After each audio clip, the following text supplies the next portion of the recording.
Our advanced predecessors wanted us to watch the stars.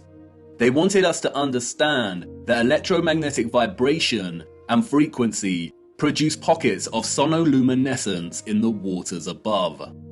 They were pointing it out because they wanted us to know that water was the key to unlocking the real potential of electromagnetic energy. They wanted us to know that once harnessed, the ethereal electromagnetic energy could be fused with water, so it could be stored and distributed. And once produced, the water could be manipulated, enhanced, and elevated to a level of new possibilities through the use of vibration, frequency, and sound itself. Their civilization depended on the industry of what we will call the living waters.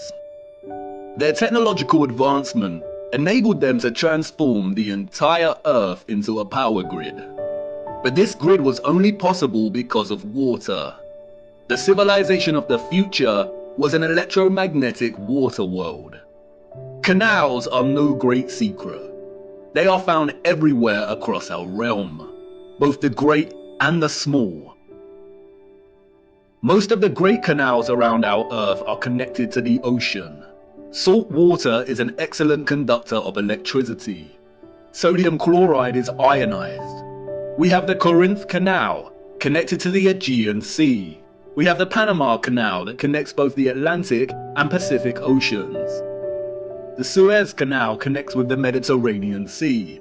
And there is the Volga-Don Canal, connecting the Azov Sea, Caspian Sea, and Black Sea with the major oceanic networks. All of the canals built before the 1920s were not built by us or those in the history books. We inherited them. And while the official narrative tells us that the Volga-Don was finished during the 1950s, its construction actually began back in the 16th century. All narrative surrounding the construction of these canals is purely fabricated, and I will show you how much later in our journey. Once you start paying attention, it becomes very evident that most continents and countries feature a combination of canals and rivers that span the entirety of the land itself. The citizens of the old world utilize the oceans and rivers to create a grid of interconnected waterways to provide water to all of their areas of habitation. In order to pass difficult sections and keep the supply going, they would build aqueducts and viaducts. Sometimes these were constructed with the purpose of energizing the water as it passed through and into different areas. And that is why many were designed with symmetrical archivolt structures. The Romans did not build these structures. The entire infrastructure of so many cities found across our realm are designed around canal systems. Look at Amsterdam from above. The precise geometric grid lines here are not roads, they are canals. And the sole purpose was to supply water from one area to another. The water was stored and manipulated for a variety of purposes in reservoirs, water towers, pumping stations, cisterns, and other structures. The water also functioned to provide necessary balance. A complex grid of electromagnetic production, distribution, and consumption would generate a lot of heat and magnetism. Water provided not only a balance of diamagnetism, but also ensured the entire grid did not overheat. When looking at all the magnificent generators and other instruments of power from the old world, we can always find water nearby, or the remains of water storage. Sometimes this is hidden primarily underground. Many do not realize that many so-called Victorian cisterns and reservoirs run very far under a lot of our cities. And other times it is a central characteristic feature of these structures. An example of which is what the controllers have redesignated as castle moats. The electromagnetic water grid was not just an energized version of what we are already familiar with in our cities and towns. It was much, much, much more. It was way more magnificent, impressive, and futuristic than we could even imagine. The grid was connected to central, bigger power stations, or what is more appropriately termed star stations. Sometimes these were isolated stations, and other times they comprise entire cities. We are going to have to fly to a higher altitude for this. I need to show you. Hold on tight now and keep your eyes open. Look.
The sole existence, let alone construction, of these star structures is almost beyond our comprehension. As you saw, they are found everywhere across our realm, with undeviating geometric consistency. A wondrous impossibility. Perhaps they had some kind of technology that allowed them to view huge areas of land from above while planning and building. They were never forts. That is a fairy tale invented by our controllers. The stunning geometric precision and symmetry of the star structures would most likely have functioned to enhance the power of the generators and to etherize the water, or turn the water into living, energized water. We can see from comparing some of these ruined sites, and some left a little more intact, that water would have been present throughout the structure. Before the controllers destroyed and drained most of these structures, they were full of water. They were connected to rivers and canals and the oceans. They were a key component of the entire power grid. The star structures are fractals of symmetrical geometry, just like many of the ceilings of these huge energy generators. And, like the acoustic cavity magnetrons and resonators, the symmetrical sharp diagonal walls would have caused the ions to perpetually vibrate. Old plans and illustrations, which have no doubt been edited or manipulated in some way or another, offer suggestion as to how complex, integrated, and essential the star geometry was to the entire grid. Look at Paris here. It isn't obvious at first glance, but upon closer inspection, we come to realize that the entirety of Paris was itself a star station, or a star city. And like with everything else constructed in the old world, these structures were at once functional and a celebration of the source of their innovation. Look closer at the star geometry here. Can you see the resemblance? The snowflake. Do you remember what happened in Masaru Emoto's experiment on water? Ethereal vibration expressing itself through water's molecular structure. Those of the old world had perfected this science. They knew the key to releasing electromagnetism's potential was through sound and water. Just imagine what they were able to achieve. Sound, vibration, and frequency was just as integral to the success of their technology as water was. Those of the old world did not hide their adoration for sound. Traces of this love for sound are everywhere. These structures were literally instruments of power. Or as the so-called Goethe put it so succinctly elsewhere, music is liquid architecture. Architecture is frozen music. This is why so many generators, capacitors, power stations, and intermediates feature holes, pediments, dentils, indentations, and complex 3D ornamentation. They were structural openings to manipulate sound waves, the vibrations and acoustics, so they could tune the electromagnetic energy in conjunction with the water in a variety of ways to achieve different results. They were similar to the aerophone instruments such as the flute, the pipe, the recorder, the bassoon, and the trumpet. The old world revered the geometry of the star because it was through the study of the stars in the waters above that they learned the power of fusing electromagnetism, vibration, and frequency with water itself. They all work harmoniously and in concert with one another. This interconnected and interdependent energetic relationship is what makes the stars and all life itself possible in the first place. Look a little closer at the dancing geometry of the sonoluminescent stars beyond the firmament. Do they remind you of something else? That's right, all of the magnetrons, or what we've come to call rose windows, were designed to mirror the cymatic patterns of ether's vibrations in water itself. Artist Tanya Harris was onto something in 2013 when she turned her attention to studying and recording the silent resonant frequency of churches. By placing water inside of a loudspeaker, she was able to discover the hidden geometry of these resonant frequencies. The results showed that even the silence within these structures produced strong cymatic patterns. And again, can you see the resemblance? Others have applied the same technique and studied the cymatic patterns displayed when bells chimed within the structures.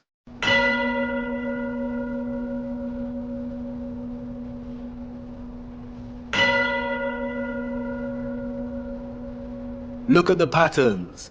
Magnetrons. This is why so many magnificent rose windows resemble cymatic patterns so closely.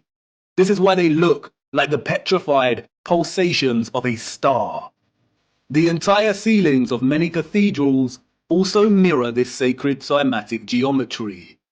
This is why so many of the structures contain huge bells and chiming clocks. The tolling bells would emit powerful vibrations and frequencies and influence an entire area's water supply. The sound would influence the molecular structure of the water, which was then used for a variety of purposes. And that's not all. Many of these structures also housed another wonder of the world, the king of sound, the organ. Have you ever stopped to look at some of the great organs before? These were not constructed by ordinary people in the 19th, 18th, 17th, and 16th centuries. Like the structures they reside in, they are a marvel of elegance and majesty, the most powerful sound instrument in the world. The specific organ sound waves of low and high frequencies would no doubt have enabled those of the old world to manipulate the ethereal energy in ways they saw fit.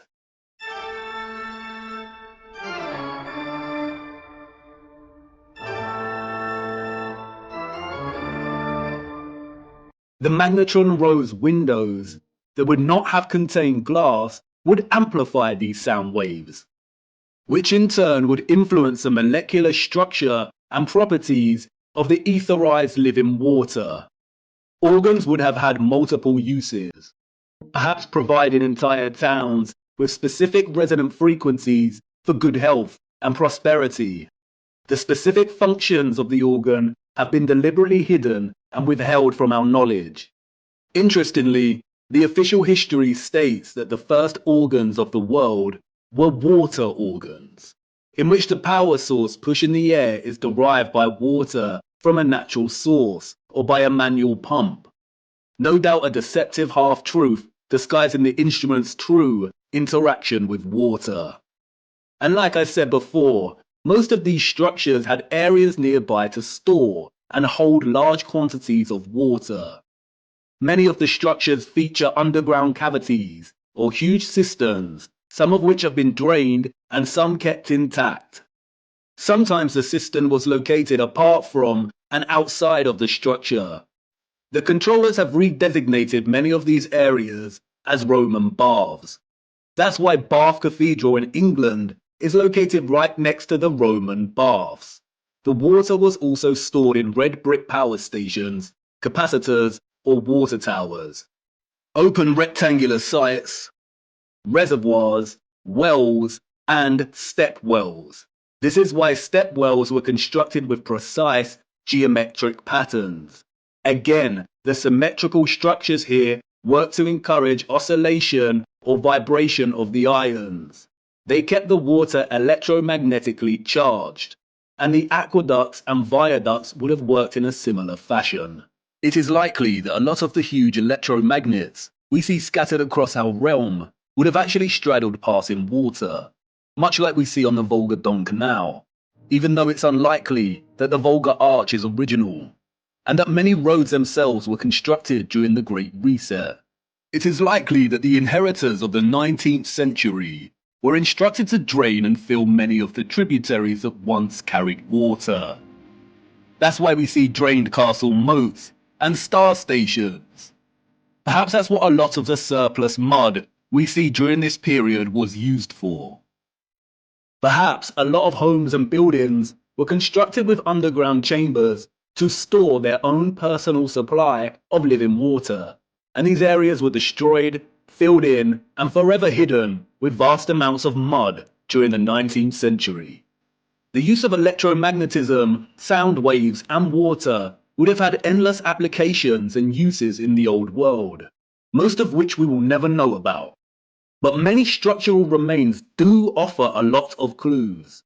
The abundance of remarkable and impossible stately homes, halls, and manors found throughout our realm all point to the mass-scale farming practices of the old world. We travel miles to marvel at their beauty and grandeur. But more impressive than the structures themselves are their gardens and water gardens. We have the Palace of Versailles, Schwetzingen Palace, the Royal Palace of Caserta, Nymphenburg Palace, Herrenhausen Palace. Even today, they still retain much of their splendor and brilliance. But it's when we look at some of the old plans of these areas that we realize just how otherworldly these sites were.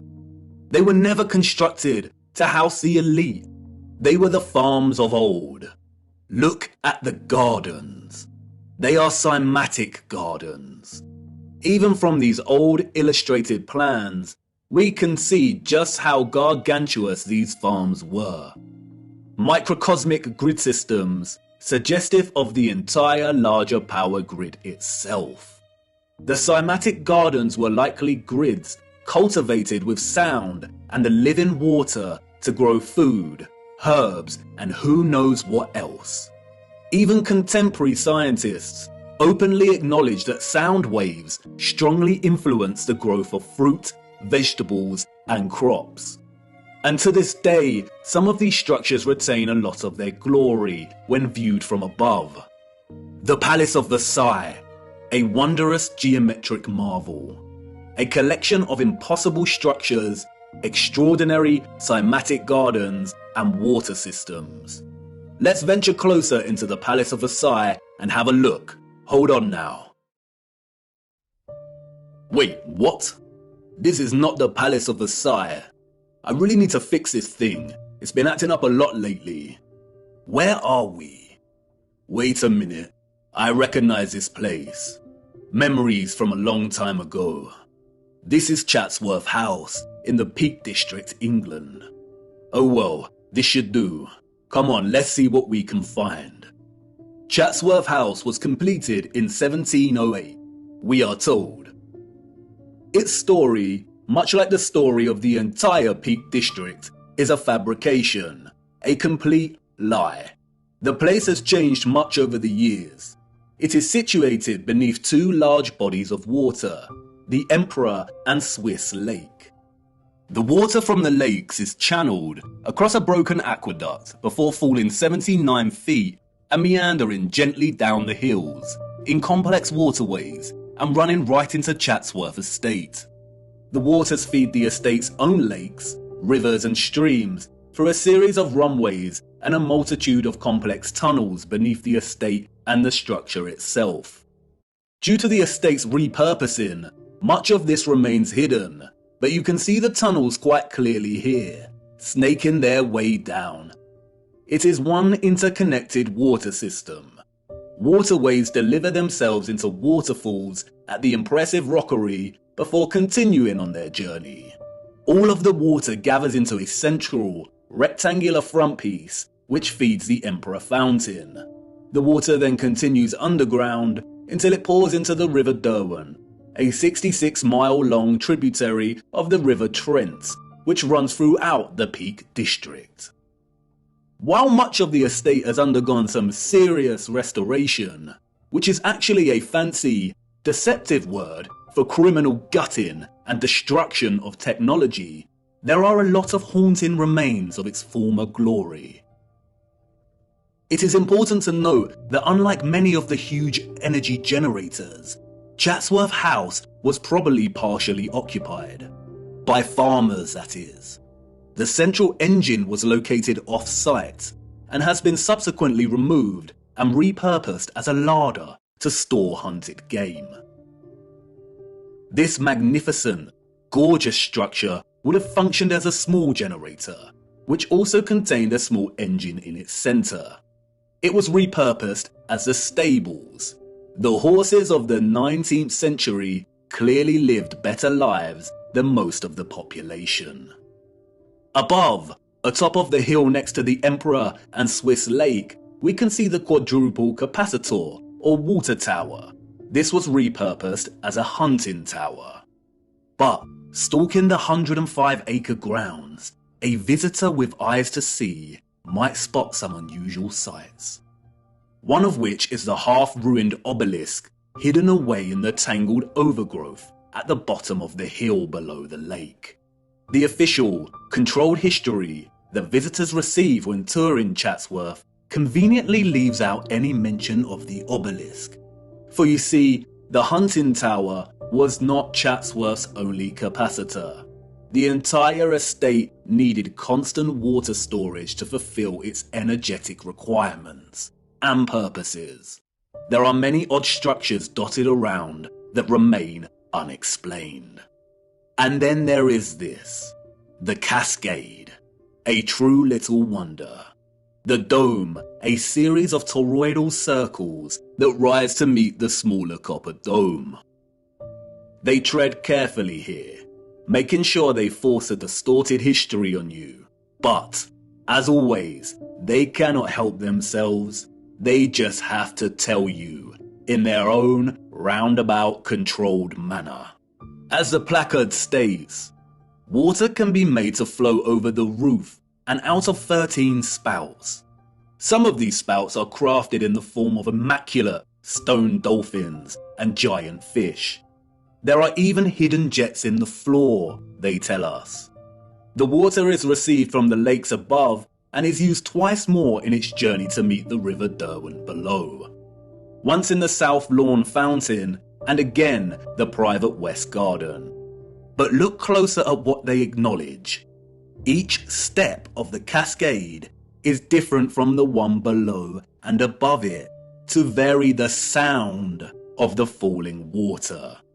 This was allegedly built in 1703. Why would an 18th century people be concerned with varying the sound of falling water? How did they even have the knowledge and skills to manipulate the sound of water like this? And it's everywhere in the estate. The waterways, streams and rivers all meander gently down to rest briefly at ponds and lakes before continuing their journey toward the River Derwent. Their journey is one of such splendid sounds.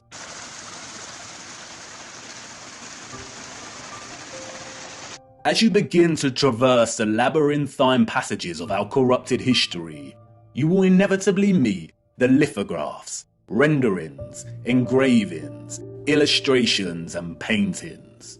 How easy it is to lie when there is no photographic or visual evidence, just artistic interpretation. We would never accept illustrations as reliable sources of information today. So why do we accept them as historically accurate?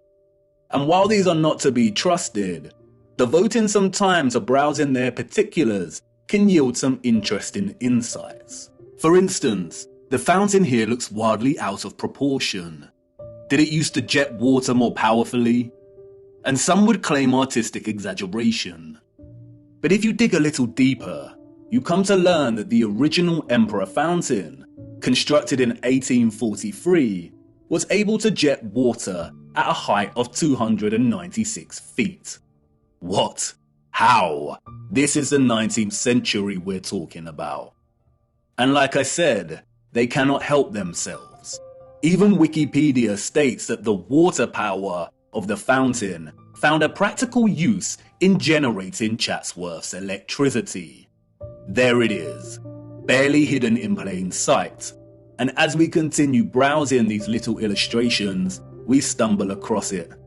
An old engraving of Chatsworth from above. Look at the size of this.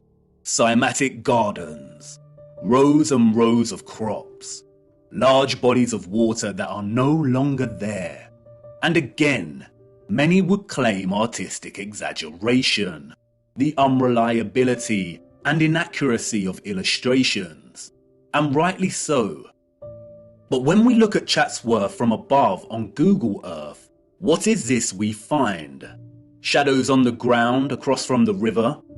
No, these are the markings of old infrastructure that was torn down. The markings suggest there was once a bridge here, a bridge we see in the illustration.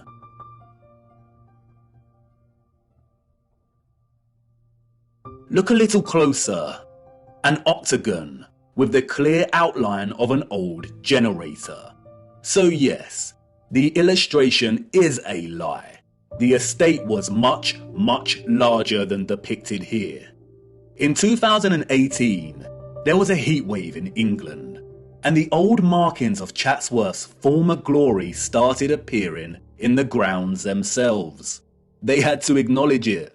Sometimes mud and lies are not enough to bury the truth. Chatsworth was a huge farm in the old world.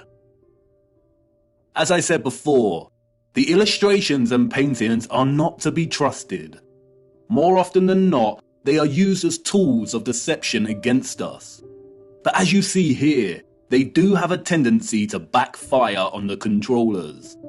Just like with the plans of star stations and cities, our own technological access to tools, such as Google Earth, validate these old plans and illustrations as half-truths. You can bet good money that even the plans and illustrations are only giving us a fraction of the full picture, just like here with the plan of Chatsworth. And it's in Chatsworth that we encounter the first of many acts of barbaric desecration by the hands of the enemy. Chatsworth's great conservatory stood immense until destroyed in 1920. It was 84 meters long and 20 meters high, and constructed, they say, in 1840 before the establishment of automatic glass manufacturing. Huge, interconnected tunnels and water pipes collected under the ground of the structure to provide heating via boilers and hot water. An engineering feat as impossible as the construction of the structure itself. It was designed by Chatsworth's gardener, Joseph Paxton. Paxton is a phantom that haunts the pages of the history books. Paxton's story is one of fortunate circumstance, daring innovation and success. It is, unfortunately, a dishonest story, an unconvincing fiction. We are told that Paxton secured a gardening role when he was 20 years old, while working at Chiswick Gardens, and it was here that he encountered William Cavendish, the Duke of Devonshire, who was so impressed by young Paxton's horticultural abilities that he hired him as head gardener of Chatsworth House. Paxton is responsible for creating the following: Chatsworth's Arboretum, its rockery, the Emperor Fountain. You remember, the fountain that sprayed water into the air at twice the height of Nelson's Column. The Great Conservatory. He was responsible for cultivating the Cavendish banana, the most consumed banana in the world today, and designing railway stations all over the Peak District. What a talented and productive young man. Paxton's achievements, however, did not end with the banana and the conservatory. The farce doesn't end here. What a tangled web we weave when setting out to deceive. Paxton's success with Chatsworth led him to design the infamous Crystal Palace of London, just in time for the Great Exhibition of 1851. It was originally constructed in Hyde Park for the fair. It was constructed in just over a year, an engineering feat never again repeated. It was made from more than 1,000 iron bars, and its overall mass comprised of over 4,000 tons of iron. The Chance Brothers Glassworks in Smethwick provided the 300,000 sheets of glass.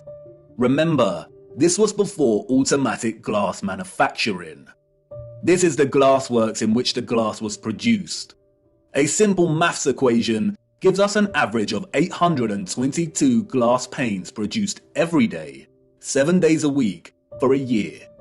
Right here, in this factory. This was Paxton's initial plan sketch for the structure. He went from this to this in a year.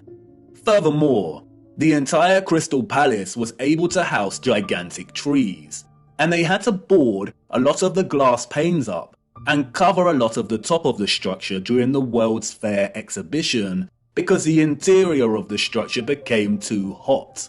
Wouldn't Paxton, who designed the Chatsworth Conservatory, know that a huge glass palace would produce immense heat?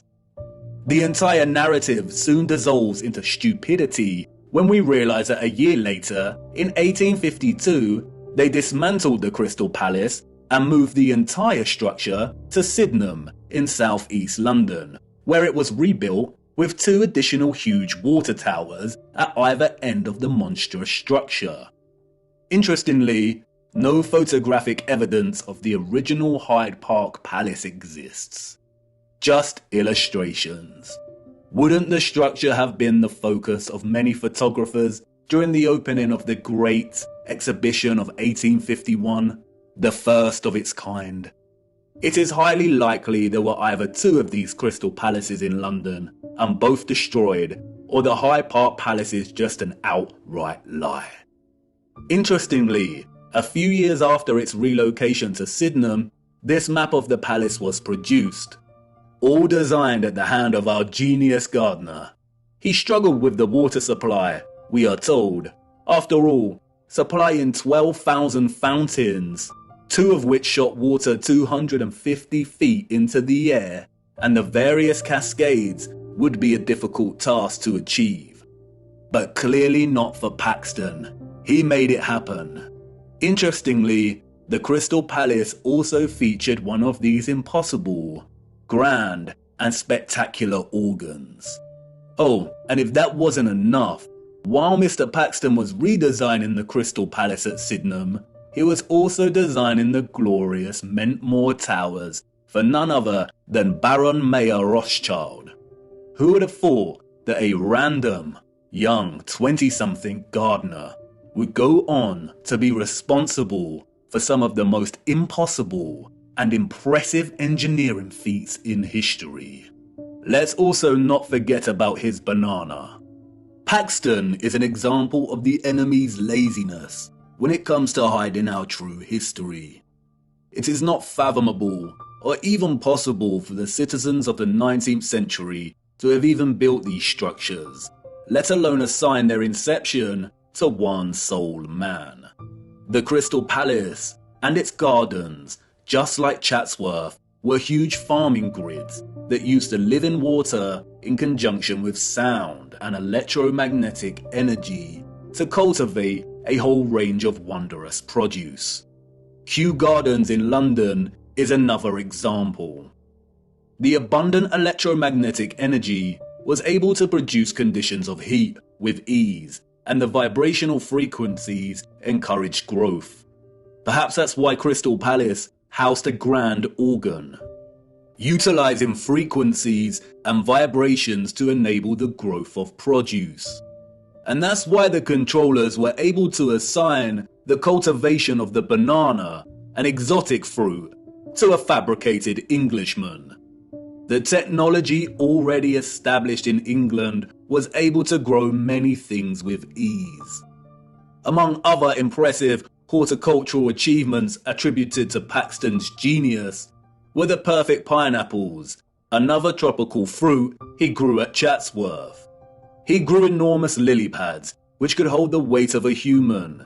He grew gigantic sequoia redwoods at Chatsworth, which usually only thrive in humid conditions. He grew them with ease, and many of these redwoods remain today, a spectacular sight to behold. It's probably worth noting that among Paxton's many other talents, Wikipedia also tells us that he became quite skilled in moving gigantic trees, as well as gigantic crystal palaces. The largest of these trees weighing 7,000 kilograms. How? With horse and cart? Why are humans so gullible? They destroyed the beautiful and impossible Chatsworth Conservatory in 1920. As the Duke's son said in a letter to his father, they blew off well over 200 pounds of explosives to tear it down, so it must have been well built. The structures of the old world were built to stand for centuries. What a great shame. The lies surrounding the Peak District do not end with Paxton. The entire national park was one gigantic interconnected electromagnetic water system of the old world. It was most likely one of Britain's primary suppliers of farming goods. The national park boasts one of the largest collections of stately homes, halls and manors, all of which would have functioned as huge farms. It was also a regional retreat that specialized in healing. Yes, that's right, healing. The Peak District is home to two large towns, Matlock and Buxton. Buxton is famous for its bottled water, and Matlock is renowned for its historical baths. Even today, both towns boast an enviable collection of old world structures.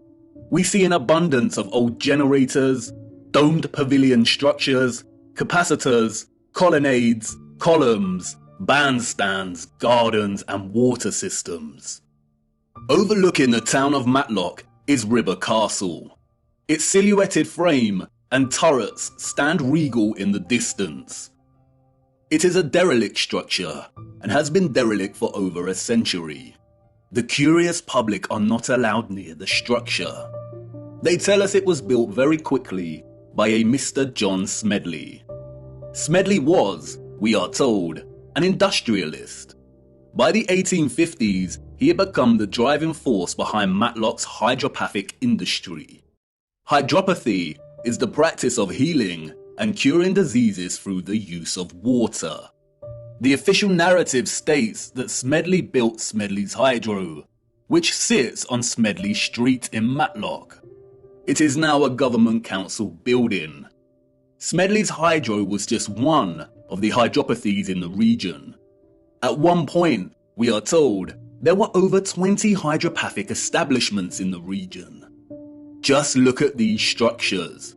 Smedley did not build the Hydro. Its structure, an immense water tower, evades his capabilities and the capabilities of all the 19th century citizens. The citizens of the 19th century Peak District inherited all of this infrastructure, and the controllers of our realm knew that they needed to squash any possibility of it being used for its original intended purposes, or for any of the inheritors to discover the truth. It was just too obvious, and soon someone amongst the crowd might start putting two and two together. So they did what they do best and employed a puppet. But unlike Paxton, who was able to achieve fame and fortune for taking all of the credit, Smedley had a different role to play. A role that many puppets in our society today still play. His mission was to carefully control the introduction of hydropathy, only for it to be declared primitive or fraudulent, and then subsequently buried and eradicated as a serious practice. His story is a very similar story to another enemy puppet that has gained a lot more attention over the years. I too once fell for the lies surrounding this man's story. The hydropathies were able to accommodate hundreds of patients, and they were tremendously successful in curing a whole host of diseases and issues, ranging from inflammation and bilious attacks to paralysis, rheumatism, and fevers. This was conducted through an array of different bathing techniques, applying dripping sheets as bandages, and fusing electricity, sound waves, and water. There were, as one newspaper reported, electric bells throughout the buildings. No doubt the actual potential of hydropathy was never fully expressed in Smedley's array of hydros, but they nonetheless helped people tremendously. And they were a huge success, so the controllers temporarily profited financially. The hydros healed and increased the well-being of people through water and its fusion with sound, vibration, frequency, and electricity. Look at the electric treatment menu from one of the old brochures. Options for high-powered parabolic reflector, electric ionization, and high-frequency treatment. Smedley also demonstrated the ability of etherized water to heat entire rooms in a profound way. The fernery at the Hydro had a water heating system built into its walls and always maintained a constant temperature of 65 degrees, even when the room was filled with a crowd of 350 or so visitors. The temperature never deviated. How was this kind of technology available in the 19th century, and yet today we do not have access to this kind of sophisticated heating? Historians and journalists of the time would deliberately smear Smedley, casting hydropathy as pseudoscience, comparable with homeopathy. Smedley had many battles with the burgeoning medical industry, and after his death, the hydros were purchased and the structural alterations began. Like Tesla, Smedley played his role and successfully introduced the science of the old world to have it debunked, tarnished, and sidelined forever. Hydropathy today is regarded as nothing more than a relaxing spa venture. All of its original applications of frequency and electricity have been eradicated from the practice. Smedley's role-playing allowed the controllers to justify the entire water grid system of the Peak District, successfully preventing the current 19th century and further subsequent generations from questioning its presence. The remains of the grid today are so evident.